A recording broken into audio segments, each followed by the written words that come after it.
Hello guys, അപ്പോൾ ഞാനൊരു get ready with me ആയിട്ട് വന്നിട്ടുണ്ട്. എനിക്ക് ഈ ജീൻസിൻ്റെ കൂടെ ഈ ഷോർട്ട് കുർത്തീസ് സ്റ്റൈൽ ചെയ്യാൻ പ്രത്യേകം ഇഷ്ടമാണ്. അപ്പോൾ ആദ്യമേ മേക്കപ്പിലേക്ക് ഇടുന്നു, ഐബ്രോസ് ഒന്ന് ഫിൽ ചെയ്ത് കൊടുത്തിട്ടുണ്ട്. പിന്നെ കൺസീലർ വെച്ച് ജസ്റ്റ് കണ്ണിൻ്റെ അടിയും ചെറിയ കുഴിയും പാടുമൊക്കെ ഒന്ന് മറയ്ക്കാൻ ശ്രമിച്ചിട്ടുണ്ട്. ആൻഡ് ദെൻ ഒരു ബന്ധമില്ലാത്തൊരു ഐ ഷാഡോ കളർ എടുത്ത് ഞാൻ ഇട്ട് കൊടുത്തു. അതാണ് അതിൻ്റെ ബ്യൂട്ടി. പിന്നെ ലോവർ ഐലിഡ്സിൽ ഞാനൊരു ഗ്രീൻ കളർ കാജൽ വെച്ച് ഒന്ന് ഫിൽ ചെയ്ത് കൊടുത്തു. ഐ ലുക്ക് ഫിനിഷ് ചെയ്യാൻ വേണ്ടി മസ്കാര ഇട്ടു. മസ്കാര ആദ്യത്തെ കണ്ണിൽ പണി തന്നു. അപ്പോൾ നമ്മൾ സെക്കൻഡിൽ ശരിയാക്കാമെന്ന് വെച്ചപ്പോൾ അവിടെയും പണി തന്നു. പിന്നെ ഇങ്ങനെയൊക്കെയാണ്, ഇതൊക്കെ മേക്കപ്പിൽ സ്വാഭാവികമാണല്ലോ, അതുകൊണ്ട് അതൊക്കെ അങ്ങ് തുടച്ച് മാറ്റി. പിന്നെ അതേ തീരാറായതിൻ്റെ ബ്ലഷിൽ നിന്ന് അതിൻ്റെ ആത്മാവ് വരെ ഊറ്റിയെടുത്ത് ഞാൻ വേഗം ബ്ലഷൊക്കെ ഇട്ടു. കാരണം നമുക്ക് ബ്ലഷ് ഇല്ലാതെ പുറത്തിറങ്ങാൻ പറ്റില്ല. അങ്ങനെ ബ്ലഷ് ഇട്ട് കഴിഞ്ഞ് പിന്നെ അടുത്തത് ലിപ്സ്റ്റിക്കാണ്.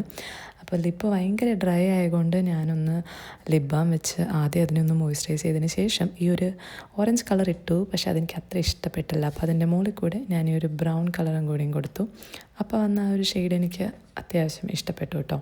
നിങ്ങൾക്ക് എന്ത് തോന്നുന്നു എന്ന് പറയണേ. പിന്നെ ആക്സസറീസ് ചെയ്യാൻ വേണ്ടി വലിയ കാര്യമായിട്ടൊന്നുമില്ല, ഇങ്ങനത്തെ ആയതുകൊണ്ട് തന്നെ ഒരു ബോഹോ വൈബ് പിടിക്കാമെന്ന് വിചാരിച്ചു. കമ്മലിൻ്റെ കാര്യത്തിൽ ചെറിയ കൺഫ്യൂഷൻ ഉണ്ടായിരുന്നെങ്കിലും അവസാനം ഇറങ്ങി തന്നെ ഉറച്ചു. പിന്നെ ഹെയർ ഇന്നൊരു ബൺ സ്റ്റൈൽ കിട്ടി, ഫ്രണ്ടിലേക്ക് 2 മുടിയും കൂടി ഇട്ടു. പിന്നെ പെർഫ്യൂമൊക്കെ അടിച്ച് ബാഗൊക്കെ എടുത്തിട്ടു. അങ്ങനെ റെഡിയായി. മുടിയൊക്കെ ഓരോന്നായിട്ട് ഊരി വരുന്നുണ്ട്, എന്താവുമെന്ന് നോക്കാം. അപ്പോൾ thank you for watching. By.